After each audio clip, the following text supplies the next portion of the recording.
I got my first Dexa scan on December 8th, 2022, and just got my results 3 months later for my Dexa scan on March 8th, 2023. Today I'm going to deep dive into my updated results, including what improved and what areas I need to work on. My current age is 39 years old. My weight on December 8th, 2022 was 131 pounds. My updated weight on March 8th, 2023 is 125.6 pounds. My height on December 8th was 165.2 centimeters. My updated height on March 8th is 164.6 centimeters, so I'm around 4.5 inches. I did shrink a little. I was kind of surprised and kind of bummed that doing Pilates for 3 months would result in me shrinking, but the girl administering my scan said this is just a normal part of aging. Now I know what I have to look forward to. Now let's look at my bone data, starting with bone mineral content. But before I get into this, I'll say that my bone health was not the purpose of my Dexa scan. It just happens to be a piece of information that is included in the data. I believe medical professionals use this information to help them in certain diagnoses such as osteopenia and osteoporosis, so it is interesting information. But the purpose of my Dexa scans are to track fat loss as well as muscle mass, which I'll get to later in this video. And I wanted to track this because I now do Pilates as my main form of exercise, which is quite different than my background of lifting weights. So my first Dexa scan in December was right at the beginning of the start of my home Pilates routine. I also had gained a lot of weight after being off of any consistent workout routine for a very long time, so I'm also using this as a tool to track my progress. To put more context into what the last 3 months have looked like in terms of activity and diet, in a nutshell, I've been doing at least 30 minutes of mat Pilates almost daily. I walk 4 to 5 miles per day with my dog, and I have been eating in a 500 calorie deficit every day. Bone mineral content, or BMC, is your dry bone mass in grams, also known as the weight of your dry skeleton.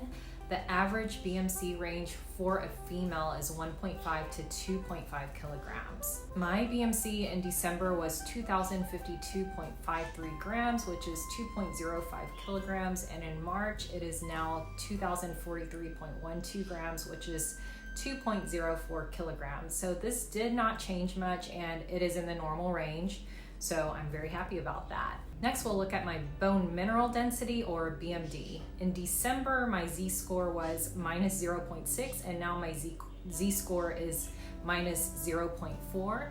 This is a formula which is your BMD value minus the population mean divided by the standard deviation. I found a chart from Dr. Peter Attia, MD's website showing what's considered normal. Now, I will point out that this specific chart is for lumbar spine because I believe that's what they look at to help diagnose osteoporosis, but my report only gave me my overall Z-score.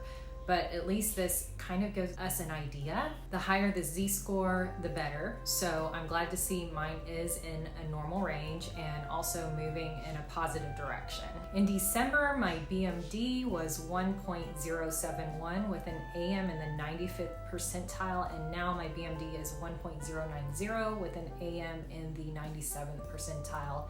And AM means age match, so this percentile compares your results to others with the same sex, age, and ethnicity. The higher the percentile, the better, so I am very happy with my results here. Now we'll look at my body fat percentage data. So my body fat percentage in December was 23.1%, and now it's 22.2%. My YN in December was 10, and in March was 8.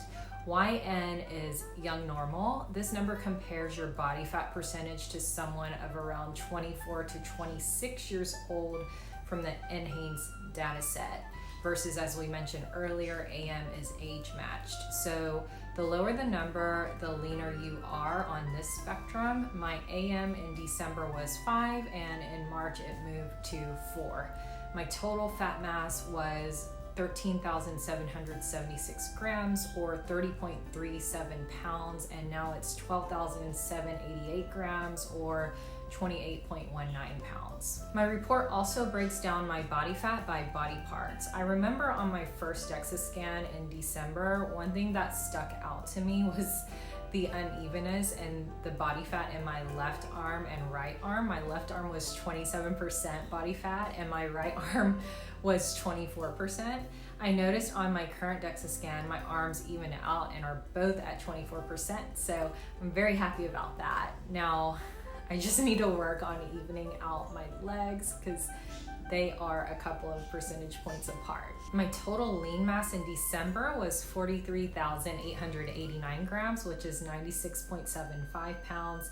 Now it's 42,749 grams, which is 94.24 pounds. So I lost around 2 pounds of fat and around 2.5 pounds of lean mass. And lean mass means everything that is not bone or fat. So it includes your muscles, your internal organs, ligaments, connective tissues, etc. This is an area that wasn't on my radar 3 months ago when I did my first scan. However, as I've been studying more about Dexa scan results, I'm not feeling good about this number going down. However, I will say also, I found that it's very common to see a drop in this number when you are eating in a caloric deficit like I have been. But to dive deeper into this, let's look at my ALMI, which gives a pretty accurate representation of muscle mass.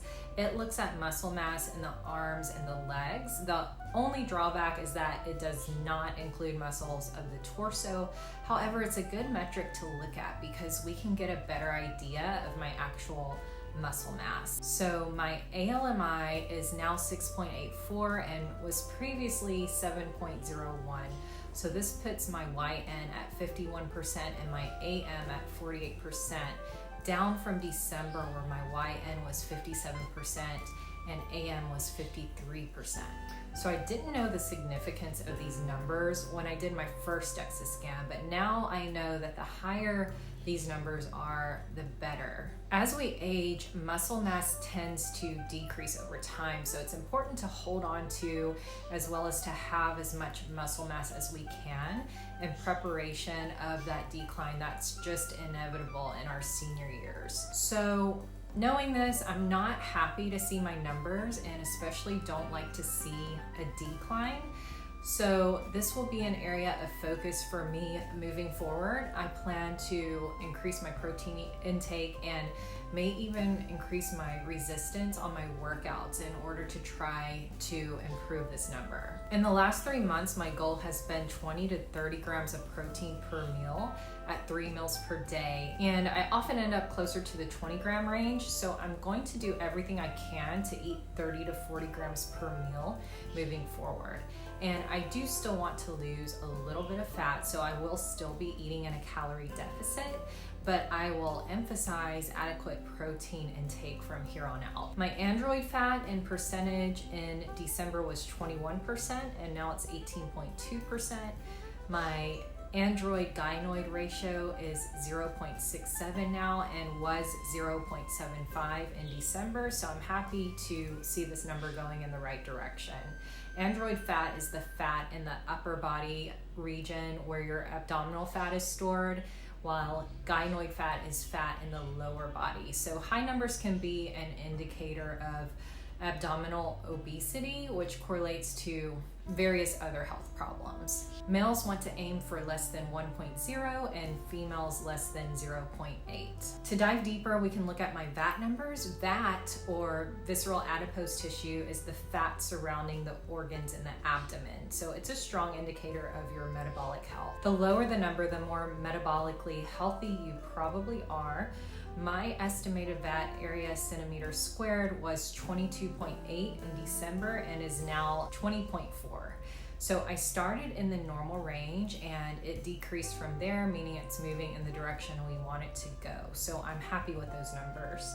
My VAT mass is now 38.4 grams, which is around 0.22 pounds.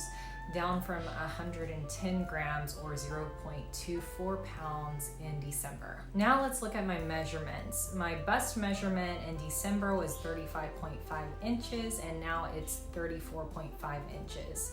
My waist in December was 28 inches, now it's 26.75 inches, and my hips in December were 38.5 inches and now it's 36.5 inches. So I did lose inches everywhere, which I'm very happy about. I'll do a new Dexa scan on June 8th, so make sure you subscribe to my channel and notifications to get updates on my progress. Thank you all so much for watching. Bye everyone.